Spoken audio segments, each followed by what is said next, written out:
नमस्कार, एक न्यूज 24 देख रहे हैं आप और मैं हूं आपके साथ स्नेहा मनोज। देखिए, बिहार विधानसभा चुनाव 2025 की सुगबुगाहट तेज हो गई है और ऐसे में तमाम राजनीतिक दल अपनी अपनी यात्रा पर भी निकल रहे हैं। एक तरफ जहां तेजस्वी यादव यात्रा पर निकलने वाले हैं, तो फिर नीतीश कुमार भी महिला संवाद यात्रा को लेकर अपना रुख अपना रहे हैं और वो भी यात्रा पर निकलेंगे। देखिए, अभी हमारे साथ बातचीत करने के लिए आरजेडी के प्रवक्ता एजाज अहमद जी है। तो सर देखिए, तेजस्वी यादव तो यात्रा पर निकल ही रहे हैं, साथ ही नीतीश कुमार भी महिला संवाद यात्रा पर निकलने वाले। कौन किस पे भारी पड़ेगा? देखिए, यहाँ भारी और हल्का का मामला नहीं है, यहाँ विचारों का मामला है। तेजस्वी जी जो यात्रा पर निकल रहे हैं वो कार्यकर्ता संवाद यात्रा है। कार्यकर्ताओं से जा कर के विचार विमर्श करेंगे, फीडबैक लेंगे कि 17 महीने में जो महागठबंधन सरकार ने काम किया था, नौकरी दिया था, रोज़गार दिया था, बिहार को विकास के आयाम में जोड़ने का काम किया था, स्वास्थ्य व्यवस्था बेहतर किया था, चिकित्सा व्यवस्था बेहतर किया था, शिक्षा व्यवस्था बेहतर किया था, बिहार को इंफ्रास्ट्रक्चर के क्षेत्र में आगे बढ़ाने का काम किया था, डेवलपमेंट बिहार में नज़र आ रहा था। और अभी वर्तमान में जो साजिश करके सरकार बनी है, उस सरकार के माध्यम से क्या काम हो रहे हैं, और कार्यकर्ताओं से फीडबैक लेने के बाद आपने देखा होगा, जब फीडबैक मिला कि स्मार्ट मीटर आम उपभोक्ताओं के लिए कहीं न कहीं परेशानी का सबब बना हुआ है, ये स्मार्ट मीटर लोगों को चीटर के रूप में सामने आया है, तो तेजस्वी जी ने इस पर आंदोलनात्मक कार्यक्रम बनाया और आंदोलन का कार्यक्रम तय किया। जनता के बीच में वेलकम हुआ, जनता ने इसको सराहा। तेजस्वी जी ने स्पष्ट घोषणा किया है कि जब भी हमारी सरकार बनेगी, हम 200 यूनिट बिजली मुफ्त देने का काम करेंगे और महिलाओं को हम अलग से जो राशि है वो उपलब्ध कराने का काम करेंगे।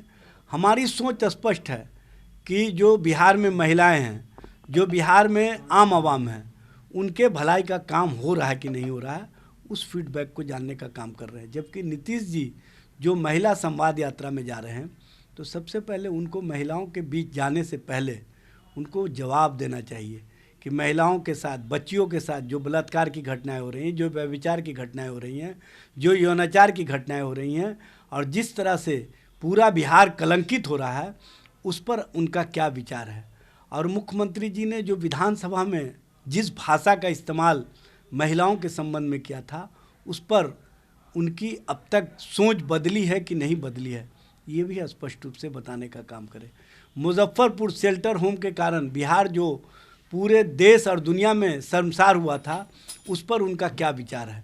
जो तोंद वाला, मोछ वाला और अन्य किन किन लोगों को विभूषित किया गया था, वो सब लोग कहाँ हैं? आज तक वो लोग पकड़े नहीं गए। जिस तरह से गाय घाट शेल्टर होम का मामला आया, पटेल नगर शेल्टर होम का मामला आया, वहाँ पर बच्चियों को भूखे रख करके उनके साथ किस तरह से अन्यायपूर्ण व्यवहार किया गया, ये बताने की आवश्यकता नहीं है। और जो बच्चियाँ उच्च शिक्षा के लिए जो आपने बालिका सुकन्या उत्थान योजना शुरू किया था, उसका बैकलॉग 2021 से अब तक फुलफिल नहीं हुआ है। उनको 25,000 रुपये भी दे नहीं पा रहे हैं आप। जो बच्चियां पोशाक के लिए कहीं ना कहीं अपने परिवार पर आश्रित हो गई हैं, उनको पोशाक की राशि नहीं मिल पा रही है, साइकिल की राशि नहीं मिल पा रही है। आप बच्चियों को शिक्षा की बात करते हैं, आगे बढ़ाने की बात करते हैं, और उनके परिवार को आप राशि उपलब्ध नहीं करा रहे हैं, तो वो बच्चियां पढ़ेंगी कैसे, आगे बढ़ेंगी कैसे? इसका मतलब है कि आप 225 करोड़ रुपया खर्च करके अपना ब्रांडिंग तो करना चाहते हैं, अपने आप को तो उत्थान में रखना चाहते हैं, लेकिन कन्याओं का उत्थान नहीं करना चाहते हैं, बच्चियों का उत्थान नहीं करना चाहते हैं। ये आपका राजनीतिक सोच है, ये आपका कहीं ना कहीं कार्य है जो स्पष्ट रूप से दिखता है। जो महिलाओं के प्रति आप संवाद करना चाहते हैं, तो वो आंगनबाड़ी सेविका को मानदेय बढ़ाने के प्रति आपकी क्या सोच है? जीविका दीदी के मानदेय बढ़ाने के प्रति आपकी क्या सोच है? आशा कार्यकर्ताओं के मानदेय बढ़ाने के प्रति आपकी क्या सोच है? तेजस्वी जी ने तो इन लोगों के लिए मानदेय बढ़ाने का काम किया था, आप कब बढ़ाएंगे?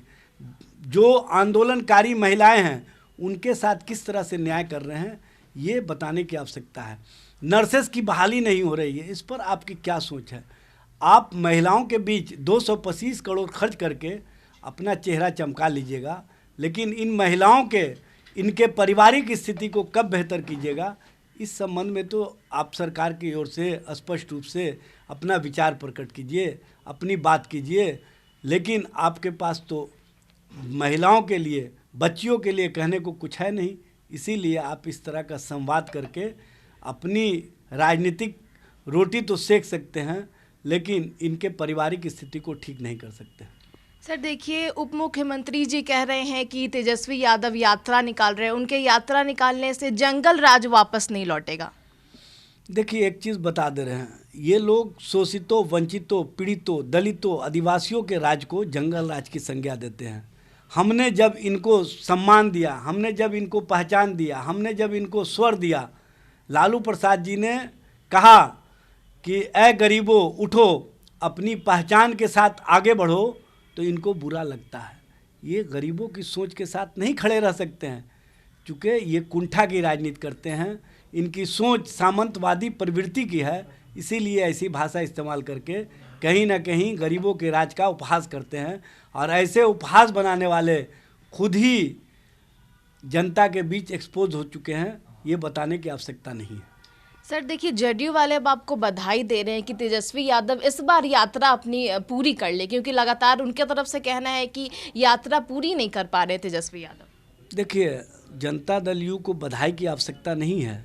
जनता दल यू अपने कार्यकर्ताओं को समेट करके रखे, चूँकि सत्ता के लिए, स्वार्थ के लिए जो उन्होंने विचारों का परित्याग कर दिया है, विचार उनका जो भारतीय जनता पार्टी के साथ जुड़ गया है, उसके कारण उनके कार्यकर्ताओं में जो रोष है, जो गुस्सा है, वो स्पष्ट रूप से दिखता है। ये बताने की आवश्यकता नहीं है। इसलिए आने वाले समय में जो जनता दल यू के नेता और कार्यकर्ता हैं, कार्यकर्ताओं के अपने कार्यकर्ताओं के गुस्सा को वो झेल नहीं पाएंगे, क्योंकि इन्होंने कार्यकर्ताओं के लिए कुछ भी नहीं किया।